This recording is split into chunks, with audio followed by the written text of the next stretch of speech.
One thing about Hollywood actors is they seem to just get entitled and forget about the things that made them famous. In the case of Jeri Ryan, I'm going to be 100% honest. The reason that she made Seven of Nine, the sensation that the character was because she's hot. That's it, and I hate breaking things down like that, but that is the honest reason that everybody cared about this. And, I mean, I'm, a married man with kids now, so I'm not like ogling over her at this point. But when Voyager came out, I was a teenager. I was pretty excited to see Seven of Nine in this situation. Now, she went and actually has complained about her whole costume and the like, which I don't think is super immodest or anything like that. It does definitely form fit. But compared to a lot that you see in Hollywood, it's not something that's like overly just crazy. It's not a Red Sonja, chainmail bikini kind of thing that she's wearing on there. And honestly, I would make the argument that the Star Trek original series dresses were a lot sexier than Seven of Nine's outfit. But hey, this is a debate we can have all day on all this stuff. But she's complaining about it now, and I do think it is a Hollywood entitlement, and I think it's a try to appeal to feminism that's ridiculous and actually flies in the face of like the popularity that she garnered to begin with. And it's easy to do these days. We'll get into what she said over the weekend at a convention in just a moment. Please hit the like, subscribe button, and join us here as we talk about all things Star Trek. And I am a writer myself, and I have written a beautiful space exploration adventure. I want you guys to get in on this. We're getting very close to $9,000 on this campaign, which has 3 days left to go. I've written a trilogy of books about a ship called the EAS Valiant, and this ship, under the command of Captain Christopher Conley, is out and exploring strange new worlds. They are having the adventures and heroism and action that you expect from a wonderful sci-fi series, and I hope you'll enjoy this. And like I said, I've got all 3 books here. I had a wonderful painted artist do all the covers for this that did a wonderful job, and I really want to get this into your hands. So if you guys like the old storytelling that Star Trek used to have before this whole Kurtzman era and I think you're really going to enjoy this. Check it out in the description below. Support our channel. You can get ebooks, all 3. It's normal deal for ebooks. It's 3 books and they're $5 each, which is what you get on Amazon. But I also have these premium hardcover editions, which are awesome. And like I said, just one backer will pop us over the top if you guys get to these. And I have a leather-bound edition of my Arishan War, which is my original sci-fi trilogy, which is very popular as well. So thank you guys for being here, and thank you for the support so far. Let's get into this news. All right. So I'm not one of those like gooner types. I don't know if you guys are familiar with that online. That's like all about like salivating over, these video game women and the like that are half naked and all that. But I don't think that Seven of Nine really went that far. I think it was a tastefully done thing, really highlighting just how beautiful that Jeri Ryan was at the time. And it was a good thing. And it was something that drew a lot of attention to Voyager. Voyager was like a dud pretty much for Star Trek. And the first couple seasons, which I'm actually watching with my wife right now, she's never seen Star Trek before. And so we're into Voyager Season 2. She has a difficult time getting into it, especially when you're on the air with Deep Space Nine at the same time. And Deep Space Nine is in Season 4 with Worf and the Dominion War developing. It's so exciting at this point. And so it's very difficult. Voyager's just like, oof. It's like, I guess I have to slog through this at this point in Star Trek. Now, when Scorpion Part 1 and Part 2 introduced Seven of Nine and then reintroduced her as a person who got removed from the Borg, much like Locutus did in Captain Picard over the season break, that was one of the best episodes of Voyager. Scorpion, much like Best of Both Worlds for Star Trek The Next Generation, really redefined the series. And it's something to celebrate. It's something wonderful. And Seven of Nine, like when this hit, she was all over every TV guide, every magazine. Jeri Ryan was like the hit of everything, if you remember this back in the day. And for good reason, because like I said, she's gorgeous. And so this is her jumpsuit right here that she was put into, that she's mad about today because it's pretty form-fitting. But it doesn't show any skin. It makes her look really good. And the one complaint you might have about it is her kind of short Kira Nerys haircut, which of course they removed in Picard and let her have her natural hair. But this made her a hit and made Voyager a hit. So of course she's got to complain about it today. So what she's got is the deal with Hollywood actors. They're among the most entitled people on the planet. More often than not, they are cast for their looks. Shocker. Yeah, that is what Hollywood is. We are watching entertainment, and we like to look at beautiful people for the most part. This is what a lot of casting gets especially in blockbuster movies and TV shows, gets done based on how you look. It is just how it is, because it is a visual medium, right? And that's why I'm not casting any Hollywood movies, right? It is what it is. That's why I'm a writer, my friends.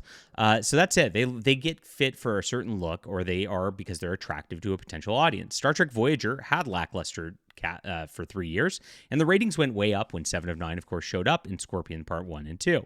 So it's arguably the best episode of Star Trek, as I said, and this is what she said at this. She was asked by a fan about the background story of 7 of 9 being made more sexy and like what that meant to her.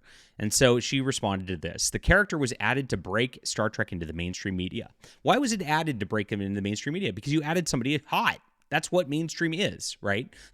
I mean, come on, Jeri. This is ridiculous. The publicity angle of the character, they had made no bones about this. So she literally knew this was what the case was going in. And obviously that's what she's being cast for. She's not some brilliant Shakespearean actor, let's be honest. They were very clear from the beginning with me. Okay, cool. And you went for this from the beginning. So you had no regrets. And you literally make a living off of this for the rest of your life because of this casting.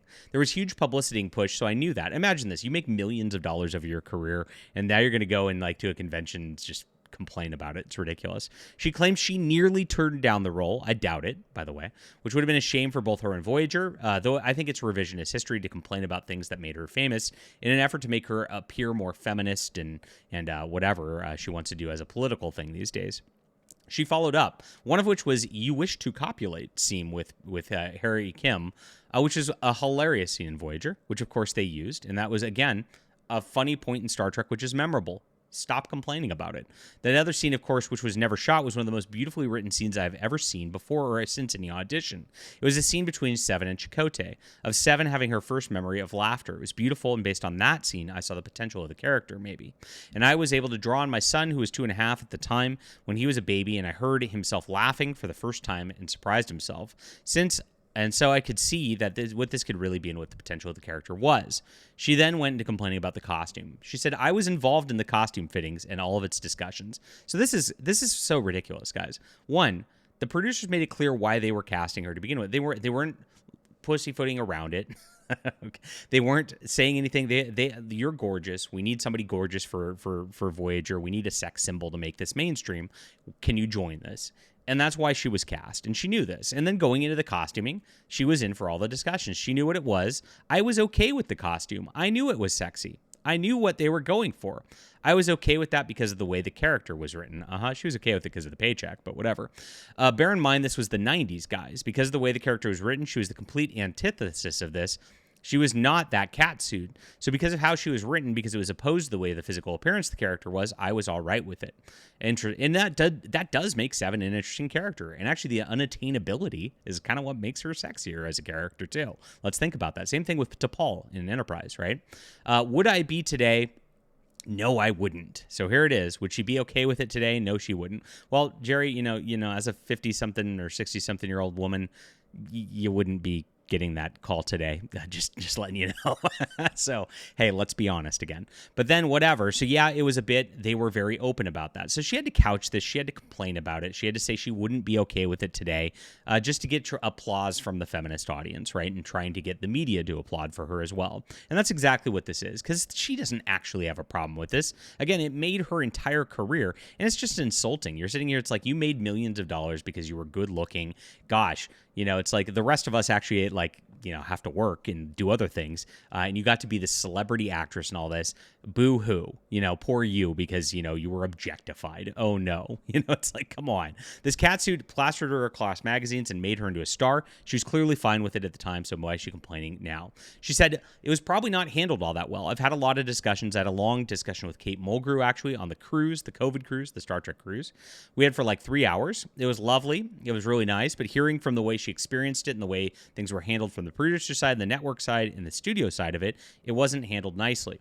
I don't think it was handled well. And she's talking about the casting and bringing her in to begin with because Kate Mulgrew actually fought it, was mad about it, didn't want her there because Kate Mulgrew was, and this is the thing, this is a woman caddy thing, if anything.